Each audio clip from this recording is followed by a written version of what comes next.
Market లో invest చేసి మీ డబ్బులు డబుల్ చేసుకోవాలనుకుంటున్నారా? సుందరరామిరెడ్డి గారి లైవ్ సెమినార్ కి అటెండ్ అవ్వండి.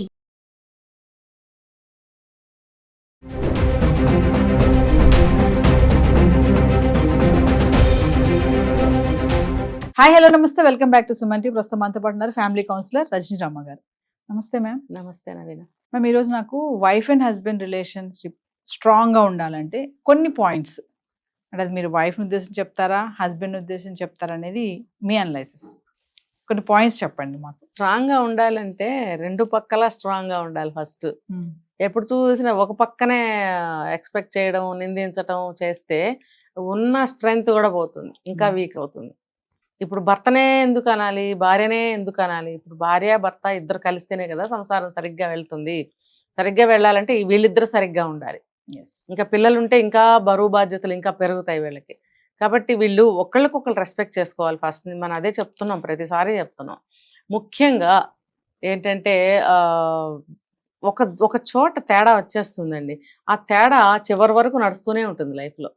ఎందుకంటే దాని ఇన్ఫ్లుయెన్స్, ఓహో ఇలా అంది కాబట్టి మళ్ళీ ఇలాగా, ఇలా అన్నాడు కాబట్టి మళ్ళీ ఇలాగా, ఇలా అన్నాడు కాబట్టి మళ్ళీ ఇలాగా, ఇలా ఇలా ఇలా ఇలా లైఫ్ అంతా అదొక కోల్డ్ వార్ లాగా సాగుతూనే ఉంటుంది. అందుకని ఫస్ట్ అనేది పెళ్ళైన డే 1 నుంచి కూడా డే 1 ఆ మొదటి రోజునే నేను చెప్తున్నాను, అసలు తనేంటి తినేంటి ఒకళ్ళనొకళ్ళు బాగా అబ్జర్వ్ చేసుకోవాలి. తనకి ఏది ఇష్టము, ఇతనికి ఏది ఇష్టము, అతను ఏ మనిషిని ఇష్టపడుతున్నాడు. మనిషి అంటే వేరే అని అనుకునేవారు, తల్లిదండ్రులు అవ్వచ్చు, చుట్టాలు అవ్వచ్చు, ఫ్యామిలీ మెంబర్స్ ఎవరినైనా సరే. లేకపోతే ఒక ఐటమ్ ఇష్టపడుతున్నాడు, లేకపోతే ఒక ఒక టైప్ ఆఫ్ మూవీ, ఒక ఫ్యామిలీ టైప్ మూవీ అవ్వచ్చు, కామెడీ మూవీ అవ్వచ్చు, ఏదైనా ఒక టేస్ట్ అనేది ఉంటుంది. అలాంటివి ఏదైనా సరే ఏంటనేది తిను కూడా అబ్జర్వ్ చేయాలి, తినవి అతను కూడా చేయాలి. ఎందుకంటే ఎంత లవ్ మ్యారేజ్ అయినా కూడా ఎక్కడెక్కడ పుట్టి వస్తారు, ఏదో అంతవరకే తెలుసు కానీ డీప్గా బ్యాక్గ్రౌండ్స్ ఏమి తెలియవు ఒక్కొక్కరికి. సో పెళ్ళి దగ్గరకు వచ్చిన తర్వాతే, దగ్గర నుంచి చూస్తేనే కదా ఏదైనా తెలుస్తుంది. కొండలు కూడా చూడండి, దూరం నుంచి చూస్తే ఎంత నున్నగా నునుపుగా ఎంత బాగుంటాయి, గ్రీన్గా. దగ్గరికి వెళ్ళి చూస్తే అదొక కార్పెట్ లాగా కనిపిస్తుంది దూరం నుంచి. దగ్గరికి వెళ్ళి చూడండి ఎన్ని అప్ అండ్ డౌన్స్ ఉంటాయో. అంత లోయలు ఉంటాయి, చెట్లు ఉంటాయి, ఎండిపోయిన ఉంటాయి, కొండలు ఉంటాయి, ముళ్ళు ఉంటాయి, ఎన్నో ఉంటాయి. అది దగ్గరికి వెళ్ళి చూస్తేనే కదా తెలిసేది. అలాగే లవ్లో కూడా దూరంగా ఉంటే నునుపుగా అలాగే కనిపిస్తాయి. దగ్గరికి వెళ్తేనే దాంట్లో ఆ అమ్మాయి విషయాలు కానీ అబ్బాయి విషయాలు కానీ అబ్జర్వ్ చేయడానికి అవకాశం, కలిసి ఉంటేనే, ఒక ఇంట్లో కలిసి కొద్ది రోజులు ఉంటుంటే తెలుస్తుంది అనమాట. అలా డే 1 నుంచి కూడా ఒకళ్ళ ఇష్టాల అభిప్రాయాలు తెలుసుకున్నట్టయితే కనుక వాళ్ళకి కొంత దారి సుగమం అవుతుంది. ఏమీ తెలియకుండా గుడ్డిగా పెళ్లి చేసేసుకుని ఒక ఇంటికి లవ్ మ్యారేజ్ అయినా సరే వెళ్ళిపోతాము, కాపురం మొదలు పెట్టేస్తాము. అక్కడ ఇంకా మైనస్లన్నీ, అసలు అప్పటి వరకు ప్లస్లు చూసి లవ్ చేసుకుంటారు కదా. పెళ్ళైన దగ్గర నుంచి నిన్నటి వరకు నన్ను ఇలా చూసింది కదా, ఇలా చూశాడు కదా, అసలు ఇవాళ నుంచి గమనించాలి, పెళ్ళయింది కదా నన్ను ఎలాగా చూస్తుందో, లేకపోతే నన్ను ఎలాగా చూస్తాడో అని ఆ అబ్జర్వేషన్ మొదలవుతుంది. అది కాదు అబ్జర్వేషన్, ఇప్పుడు నేను చెప్పింది చేయాలి. ఇలా చేయటం వల్ల మైనస్లన్నీ కనిపిస్తుంటాయి, అంటే ఆ హోల్స్ అన్ని కనిపిస్తుంటాయి అనమాట. ఆ మైనస్ని చూడటం మొదలు పెడితే మనం ప్లస్ని చూడలేం. కొన్ని సందర్భాల్లో మేడం హస్బెండ్ విషయం చూసుకుంటే వైఫ్ని, అంటే అక్కడ ఎవరున్నారో లేరు అని చూడరు. ఇంకా 10 మందిలో కూడా వాళ్ళ తరఫున వీళ్ళ తరఫు వాళ్ళు ఉన్నా కూడా ఇష్టం వచ్చినట్టు మాట్లాడేస్తారు. అంటే ఒకవేళ నీకు కోపం ఉంటే నువ్వు సెపరేట్ గా అనొచ్చు కదా, అంత మందిలో అలా మాట్లాడు, అది ఎంతవరకు కరెక్ట్ అంటారు? కోపం ఉంటే కాదు, ఇక్కడ పెళ్లి చేసుకుని వచ్చింది కదా, ఇక నాకు సర్వస్వతంత్రాలు వచ్చేసాయి అని చెప్పి వాళ్ళ ముందు కొంచెం డిగ్రేడ్ చేసి మాట్లాడటం మొదలు పెడతాడు.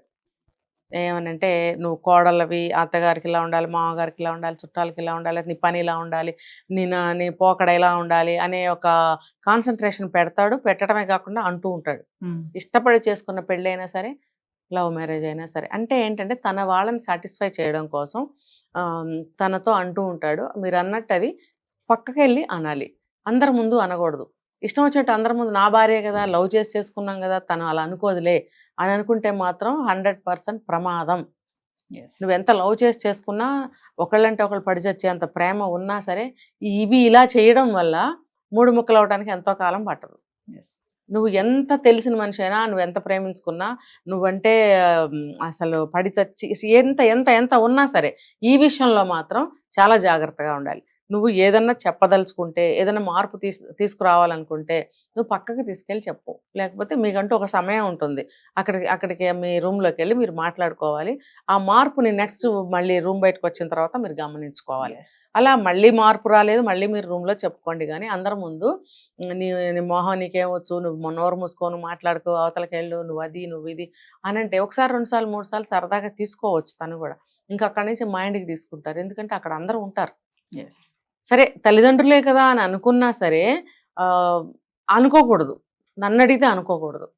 ఎందుకంటే ఎంత తల్లిదండ్రులైనా సరే సొంత మన తల్లిదండ్రుల ముందైనా సరే అంటే మనకి చిన్నతనమే. వాళ్ళ తల్లిదండ్రుల ముందు అనటం పక్కన పెట్టడం. లోకం అని కాదు, ఏంటి మీ ఆయనకి నీ మీద ఇంతేనా ఉంది ప్రేమ అనేటువంటి ఒక గౌరవం అని చెప్పి ఒక చిన్న చూపు వచ్చేస్తుంది. ప్రేమ గౌరవం నీ మీద ఉన్నది ఇదే ఇంతేనా అనే ఒక చిన్న చూపు వచ్చేస్తుంది. అలాగే అత్తగారు వాళ్ళ ముందంటే వాళ్ళకి మంచి వాళ్ళు అయితే సరే, లేదనుకోండి వాళ్ళకి ఇంకొంచెం బలం వస్తుంది వాళ్ళు కూడా అనడానికి. ఇప్పుడు అందరూ కలిసి అంటుంటే ఒక మనిషి పడటం అనేది మంచిది కాదు, కరెక్ట్ కూడా కాదు. అందుకే ఏది ఉన్నా సరే భార్యని లోపలికి తీసుకెళ్ళి చెప్పడం, అంటే అప్పటికప్పుడు తీసుకెళ్ళి గదిలోకి పద అని చెప్పి తీసుకెళ్ళడం కాదు. తర్వాత టైం ఉంటుంది కదా, ఈరోజు నువ్వు ఇలా జరిగింది కదా, అలా జరగకుండా ఉండాల్సింది, దీన్ని ఇంకోసారి ఇంకోలాగా చేసి చూడు అని సలహా ఇవ్వాలి. ఇది నీ ఇల్లు అయినప్పుడు నీ వాళ్ళ గురించి నీకు తెలుసు. ఎంత లవ్ మ్యారేజ్ అయినా అమ్మాయి ఇవాళ నీ ఇంటికి వచ్చింది, మొన్నటి వరకు ఆంటీ అంకుల్ అని తిరిగి ఉండొచ్చు కాక, కానీ ఇంట్లోకి వచ్చింది ఇప్పుడే కదా. వచ్చినప్పుడు నువ్వు ఏదైనా పొరపాటు జరిగితే నువ్వు సరి చేయాలి, నువ్వు సలహా ఇవ్వాలి. ఇలా అయితే మా ఫాదర్ని నువ్వు ఇంప్రెస్ చేయొచ్చు, మా మదర్ని ఇంప్రెస్ చేయొచ్చు అని నువ్వు సలహాలు ఇవ్వాలి. ఇస్తే ఆ అమ్మాయి ఇంకొంచెం బాగా ఉండడానికి అవకాశం ఉంటుంది. అంతేగాని ఏమీ లేకుండా నువ్వు తిట్టడం మొదలుపెట్టావు అనుకో, అది ఎలా ఉండాలో తెలియనప్పుడు నువ్వు తిడుతుంటే ఇంకా బుర్ర బ్లాక్ అయిపోతుంది. ఇంకా అసలు అమ్మాయికి ఆలోచనలు ఏమీ రావు. అప్పుడు ఇంకా ఏడవటం తప్పితే, కోపం తెచ్చుకోవడం తప్పితే, అరవటం తప్పితే అమ్మాయి ఇంకేం చేయలేదు. ఎలా మారాలి అనే ఆలోచన రాదు అమ్మాయి. ఇంకా కొంతమంది ఉన్నారు మేడం, అసలు ఇంకా ప్రేమగా మాట్లాడడం రాదు వాళ్ళకి. ఇంకా ఎంతసేపు ఏమైనా మాట్లాడడం అరవడమేగా, అరిచి మాట్లాడడం, గొడవ పెట్టుకోవడం, ఇంకా కొట్టడం వరకు కూడా కొంతమంది ఉన్నారు. కొట్టే భర్తలు కూడా ఉన్నారు, ఇప్పటికీ ఉన్నారు. అంటే బయటకు రారులేండి భార్యలు, అంత ధైర్యం చేసి చెప్పుకోలేరు కదా బయటకు వచ్చి. అయితే ప్రేమగా మాట్లాడేది లేదు ఇంకా వాళ్ళ దగ్గర, అరవడం కరవడమే. ఇక ఎందుకంటారు అలాగా? అంటే నువ్వు నాకు అనుకూలంగానే ఉండాలి అంతే. నువ్వు ఏం మాట్లాడినా తిడతారు, అరుస్తారు, కరుస్తారు, గొడవ చేస్తారు, కొడతారు, లాస్ట్కి ఇంట్లోంచి వెళ్ళిపో, నాకేం ఉపయోగం లేదు, దొబ్బేయి నువ్వు పుట్టింటికి అంటే నాకు అర్థం కాల. ఎందుకు దొబ్బేయాలి? నువ్వు తప్పులు చేయవా, నువ్వు పొరపాట్లు చేయవా? నిన్ను కూడా నేను దొబ్బేయి నీ పుట్టింటికి అని అనొచ్చు కదా. దొబ్బేయి నువ్వు కూడా నీ పుట్టింటికి. ఇంకా అలాంటి జ్ఞానం ఉందా? ఇప్పుడు నన్ను పుట్టింటికి నువ్వు దొబ్బే అన్నప్పుడు నేను కూడా నీ పుట్టింటికి దొబ్బే అంటాను. ఇద్దరు కలిసి ఒక ఇల్లు ఏర్పాటు చేసుకున్నప్పుడు భార్యను మాత్రమే దొబ్బే అని ఎందుకు అనాలి? నువ్వు ఆ ఇంట్లో నుంచి భర్తను కూడా దొబ్బే అనొచ్చు కదా. అసలు ఆ లాంగ్వేజ్ ఏంటి? అది నేను ఎప్పుడు కూడా దానికి సపోర్ట్ చేయను.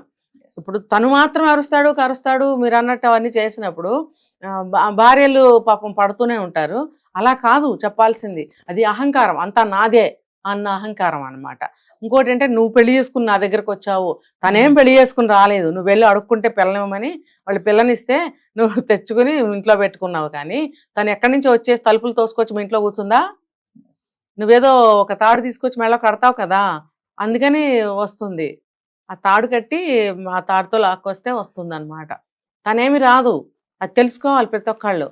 నోటుకొచ్చినట్టు మాట్లాడటం కాదు. నోటుకొచ్చినట్టు మాట్లాడితే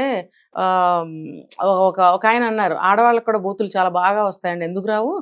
వాళ్ళకి చదువుకోలేదా, అక్షరాలు రాయటం రాదా, చదవటం రాదా, అనటం రాదా, అన్నీ వస్తాయి. కానీ ఎందుకు అనరు వాళ్ళు అనరు వాళ్ళు. అది రెస్పెక్ట్ చేయడం అంతే. ఆ రెస్పెక్ట్ తను ఇస్తూనే ఉంటుంది లాస్ట్ వరకు. నువ్వు అంటూనే ఉంటావా లాస్ట్ వరకు? నీకు రెస్పెక్ట్ ఇస్తుంది కాబట్టి నువ్వు అంటూనే ఉన్నావా?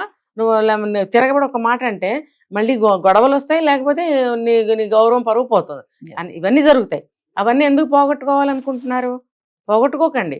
మీరు కోపం వస్తే ఇలా కాదు, నువ్వు ఇలా చెయ్యి అని గట్టిగా చెప్పండి. అంతేగాని తిట్టడం, అరవడం, కరవడం, గొడవ పడటం, కొట్టేసేయడం, ఇంట్లోంచి చివరికి దొబ్బే అనడం, అప్పుడు ఏం మిగులుతుంది మీకు? దొబ్బేస్తే ఏం చేస్తావు? ఇంకో దాన్ని తెచ్చుకుంటావా? తెచ్చుకుంటే కూడా అది ఈ పెళ్ళలాగా ఉండదబ్బా, రివర్సే మొత్తం. రివర్స్ కాదు, నీకు నిమిషానికి ఒక చుక్కలు చూపిస్తుంది, నిమిషానికి ఒక నేల కనిపిస్తుంది ఒకసారి. మరి కావాల్సినట్టుగా చక్కగా హింస పెడుతుంటుంది, అయినా కూడా నువ్వు మోజుగా తోక ఊపుకుంటా వెళ్తావు దాని వెనకాల. అదే నీ భార్య అయితే నీకు ఎంత రెస్పెక్ట్ చేస్తుంది? అంత రెస్పెక్ట్ని నువ్వు పోగొట్టుకుని అని దొబ్బిచ్చేసి నువ్వు ఇంకొక దాన్ని తీసుకొచ్చి దాన్ని తోక పట్టుకుని తిరుగుతావా? సిగ్గులేదా? సిగ్గు తెచ్చుకోండి మరి అందరూ. పెళ్లి చేసుకోవాల్సిన వాళ్ళు నేర్చుకోండి, కొత్తగా చేసుకున్న వాళ్ళు ఇలా ఉండకూడదని తెలుసుకోండి, ఆల్రెడీ పెళ్ళైన వాళ్ళు కూడా జాగ్రత్తగా ఉండండి, ఆ స్టేజ్ కూడా దాటిన వాళ్ళు ఒళ్ళు దగ్గర పెట్టుకుని ఉండండి. ఎందుకంటే మేడం అమ్మాయి వేరే ఇంటి నుంచి వస్తుంది, అన్ని వదిలేసుకొని వస్తుంది, నీ కోసం వస్తుంది, నీ కుటుంబం కోసం, అన్ని కోసం. నువ్వెందుకు కొంచెం జాలైనా ఉండాలి కదా, అన్ని త్యాగం చేసుకునే వస్తుంది కదా. కానీ నేనే చాలా త్యాగాలు చేశాను, అసలు నీకోసం నేను ఎన్ని త్యాగం చేశాను అని మాట్లాడే వాళ్ళు కూడా కొంతమంది ఉంటారు. అంటే ఇక్కడ ఏమేం త్యాగాలు చేయలేదా? పిల్లల విషయంలో, మరి ప్రెగ్నెంట్ విషయంలో, డెలివరీ విషయంలో, బాడీ విషయంలో కానీ, బాడీ షేపింగ్ విషయంలో కానీ ఇవన్నీ చేంజెస్ అయిపోతున్నాయి కదా. ఈ రోజుల్లో చూసుకుంటే మేడం వైఫ్ అండ్ హస్బెండ్ ని చూస్తే భర్త యంగ్ గా, ఎనర్జెటిక్ గా, స్లిమ్ గా, చాలా అంటే రొమాంటిక్ గా, ఇంకా చెప్పాలంటే బ్యూటీగా కూడా ఉంటున్నారు. ఎక్కడ వచ్చి వైఫ్సే మళ్ళీ జిమ్ములు చేస్తారు, జిమ్ములకి వెళ్తారు. ఇది ఒకటి మళ్ళీ మరి ఆడవాళ్ళకి ఎన్ని కుదరవు. నువ్వు కూడా రా చెయ్యి, నువ్వు కూడా అంటున్నారు, ఎలా కుదురుతుంది? మరి వాళ్ళు మాత్రం ఏజ్ బార్ లాగా వాళ్ళు కనిపిస్తారు, వీళ్ళు మాత్రం కొంచెం తగ్గిన ఏజ్ లాగా వీళ్ళు కనిపిస్తున్నారు. మరి త్యాగం ఇప్పుడు ఎవరు చేస్తున్నారు? వాళ్ళు చేస్తున్నారా, వీళ్ళు చేస్తున్నారా? అంటే ఫైనల్ గా వాళ్ళకి తెలుసు ఎవరు చేస్తున్నారు, మనం చెప్పక్కర్లేదు. వాళ్ళ ఇంటికి వచ్చేటప్పుడు ఇంటికి తాళా ఉంటే తెలుస్తుంది వాళ్ళకి. అప్పుడు చిందులు దొక్కుతారో, మరి హతాశులు అవుతారో, కాంప్రమైజ్ అవుతారో, మరి ఏమవుతారో ఆ సీన్ చూడాల్సిందే అన్నమాట. ఖచ్చితంగా దీని గురించి మనం ఇంకొక వీడియో చేద్దాం మేడం. చేద్దాం ఖచ్చితంగా. త్యాగాల గురించి మాట్లాడే సందర్భంలో ఎవరు త్యాగాలు చేస్తున్నారు అనేది మనం ఇంకొక వీడియోలో రివీల్ చేద్దాం. ఇప్పుడు మీరు అడిగారు లాస్ట్ క్వశ్చన్, దానికి త్యాగం ఓకే, త్యాగం చేస్తుంది. అసలు వీటన్నిటికీ కారణం ఏంటి? నీకు వాళ్ళు దానం ఇస్తేనే నువ్వు తెచ్చుకున్నావు. తనకై తానమేం మీ ఇంటికేం రాలేదు. ఆడపిల్ల గల వాళ్ళు అమ్మాయిని దానం చేస్తేనే కదా, ఆ అమ్మాయి ఉంటేనే కదా నీ వంశానికి పిల్లలు పుట్టేది. మరి నీకు నీ ఒక్కడి గొప్ప ఏముంది ఇక్కడ? అమ్మాయి మీరు అన్నట్టు అమ్మాయి అన్ని వదులుకుని ఇక్కడికి వచ్చేసి తన అవన్నీ మార్చేసుకునే అభిరుచులు అన్ని ఒకవేళ మార్చుకోని అమ్మాయిలు కూడా ఉన్నారు ఇప్పుడు. అంటే ఇప్పుడు వస్తున్నారు, మేము ఎందుకు మార్చుకోవాలని అంటున్నారు. ఒకళ్ళ కోసం ఒకళ్ళు ఇష్టం లేనిది తినొచ్చు, ఇష్టం లేనిది కట్టుకోవచ్చు, అది వాళ్ళ ప్రేమ మీద ఆధారపడింది. కానీ ఇలా చేస్తే ఆడవాళ్ళు అలాగే తయారవుతున్నారు. ఇంకోటి మేము స్వతంత్రం అని చెప్పుకోవడానికి కూడా అలా తయారవుతున్నారు, వేరే టాపిక్ అనుకోండి. అయితే ఇప్పుడు ఇవన్నీ అన్ని వదులుకుని మీ దగ్గరకు వచ్చినప్పుడు, మీకోసం మీ వంశానికి పిల్లలు అంటున్నప్పుడు, మీరు ఇంటికి వచ్చేటప్పుడు ఇల్లు ఊడవడం, కడగడం, వంటలు తోమడం, బట్టలు తోవడం, మడతలు పెట్టడం, రకరకాల వంటలు యూట్యూబ్లో చూసి పక్కింటి వాళ్ళని అడిగి రకరకాల వంటలు చేసి పెట్టడం అవసరమా ఆమెకు? ఈ టైం అంతా పెట్టుకుంటే ఏదైనా ఒక ఉద్యోగం చేయొచ్చు. మరి ఉద్యోగం చేయలేకపోతే ఒకవేళ చదువుకోలేదు అనుకోండి, మరి ఇంట్లో పనులు చేస్తుంది, పడుకోవచ్చు, లేకపోతే తనకు తాను ఎంజాయ్ చేసుకోవచ్చు. ఇవన్నీ ఎందుకు చేయాలి? అది అర్థం చేసుకోవాలి. అర్థం చేసుకుని మినిమం ఒక మనిషికి ఇచ్చే రెస్పెక్ట్ ఇవ్వమని చెప్తున్నా నేను. ఇద్దరిద్దరూ రెస్పెక్ట్ చేసుకోవాలి, ఏ ఇద్దరైనా సరే. భార్యకి భర్త, భర్తకి భార్య అని నేను అనటం లేదు. ప్రతి మనిషికి రెస్పెక్ట్ ఇస్తున్నప్పుడు భార్య కూడా ఒక మనిషే, భర్త కూడా ఒక మనిషే. భర్తల్ని తీసి పారేసే భార్యలు కూడా ఉన్నారు. దీనికి రీజన్ ఇంకొకటి కూడా ఉంది. ఎవరైనా ఎవరి పట్లైనా ఒక చెడుగా బిహేవ్ చేసినా, తీసేసి మాట్లాడినా ఆ రెస్పెక్ట్ అనేది పోతుంది ఒకళ్ళ మీద ఒకళ్ళకి. భార్యను తీసేసి మాట్లాడితే ఆవిడ నీకు రెస్పెక్ట్ ఇవ్వదు. అలాగే భర్తని తీసేసి మాట్లాడితే ఆ భర్త కూడా భార్యకి రెస్పెక్ట్ ఇవ్వడం. ఇది ఇద్దరూ తెలుసుకోవాలి. అరే నేను ఇలా తీసేసి విలువ లేకుండా మాట్లాడుతున్నాను కాబట్టి నాకు రెస్పెక్ట్ ఇవ్వట్లేదు అని తెలుసుకుని వెంటనే జాగ్రత్త పడాలి ఇద్దరు కూడా. అప్పుడు రెస్పెక్ట్ పోబోయే రెస్పెక్ట్ నిలబడుతుంది. Thank you ma'am.